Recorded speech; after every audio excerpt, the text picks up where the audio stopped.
අද දින මං හිතන්නේ සුවිශේෂී කටයුතු කීපයක්ම සිද්ධ වුණා. ඒක තමයි බ්ලූ ලංකා ටුවර්ස් සහ වනජීවි සංරක්ෂණ සංගමය අතර ඇතිවෙච්ච සම්බන්ධතාව ඒ මුල්ම දවස.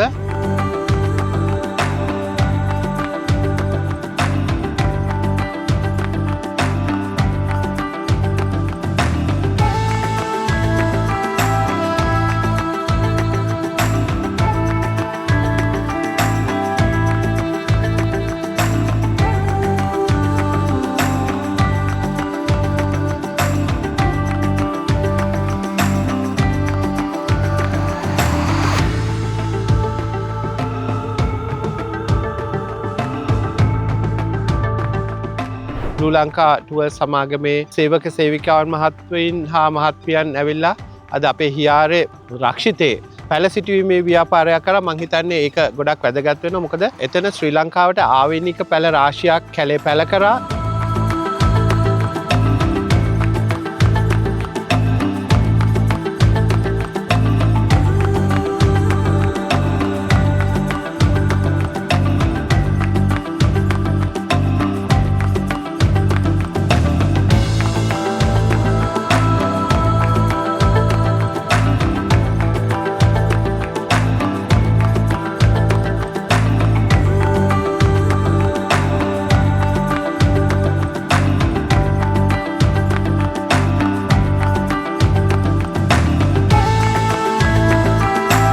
බ්ලූ ලංකා ටුවර්ස් සමාගමේ සේවක සේවික මහත්වරුන්ට අපි ලබා දුන්නා අත්දැකීම් රාශියක්.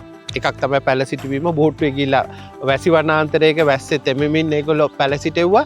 එතකොට එතනදී ඇත්තටම ඒගොල්ලන්ට තේරෙනවා තමන් අතින් මේ හිටවපු පැලේ ලංකාවට ආවෙනික දුර්ලභ පැල ප්‍රමාණයක් හිටෙව්වා. ඊට අමතරව මං හිතන්නේ අද අපි ඒ මහත්මීන්ට අපි දුන්නා ගොඩක් සර්පයන් හඳුනා ගැනීම සහ සර්පයන්ගේ වැදගත්කම, සර්පයන්ගෙන් පරිසරයට තියෙන වැදගත්කම ගැන අපි වැඩසටහනක් කරා. ඉතින් ඒ වගේ අපිට අවශ්‍ය උනේ මේ බ්ලූ ලංකා ටුවර්ස් සමාගම සහ වනජීවි සංරක්ෂණ සමගිය ගාල්ල අතර තියෙන මේ සමදියාව එක්ස්පීරියන්ස් එහෙම නැත්නම් අත්දැකීම් එක්ක එකතු කරන්න. බ්ලූ ලංකා ආයතනයට මම සම්බන්ධ වෙලා තාම සති දෙකක් වගේ පොඩි කාලයක්.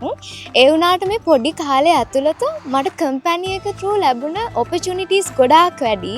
වෙනත් ආයතනවල ඉන්ටර්න්ස්ලාට ලැබුණේ නැති අත්දැකීම් ගොඩක් මට මේ කම්පැනි එක හරහා ලැබෙනවා.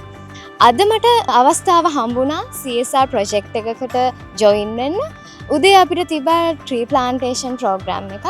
සහ හවස තිබ්බා ස්නේක් සෙෂන් එකක්. ඇත්තටම මම ගොඩාක් ස්තුතිවන්ත වෙනවා බ්ලූ ලංකා ආයතනයට මේ වගේ ප්‍රොජෙක්ට්ස් බ්ලූ ලංකා ආයතනය හරහා සමාජයට සිදු කිරීම සම්බන්ධව.